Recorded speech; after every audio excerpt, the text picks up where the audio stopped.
哼！天下不公，我要為三弟討回公道。翻來，翻來！諸公請退，諸公請退。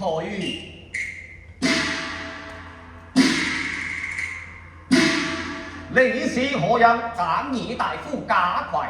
有何話講？敢問侯爺駕臨鄴郡，是來奔喪還是奪位？這個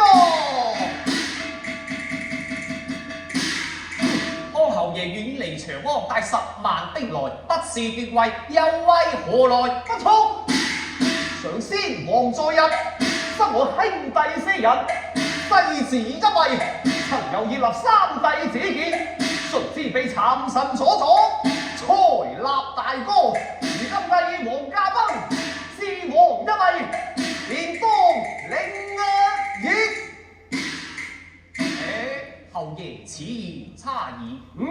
家有兄長，如國之有君，魏王駕崩，長子便應繼位，何況世子為王，非出師意人。正是你等賊臣，求封妻任子，容立得來。敢問侯爺可知有君？當然有君。可知有國？當然有國。參立朝王乃漢家天子詔命。哦，有何為證？你來看。朝書在此，屈膝下跪。哎呀！哎呀呀！錯將成倉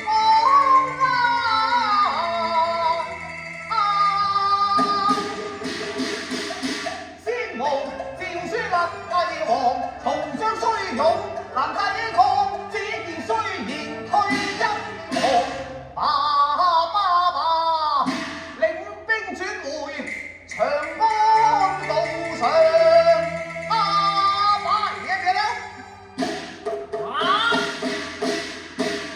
義弟此來，可知有罪？我何罪之有你呢？聽住，父死不掛孝奔喪，其罪一也。即咁。原來鄴郡不入陷堂劫墓，其罪二也。身為大將，帶兵遠離國地，其罪三也。鄴郡是有奪位之心，其罪四也。由此從因屬父對，自故將令出去收聚兵權，奪取曹將兵權，促起收聚大軍，坐鎮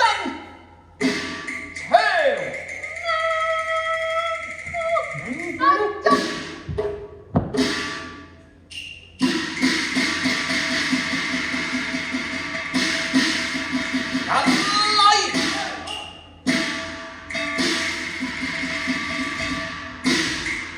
將曹將拿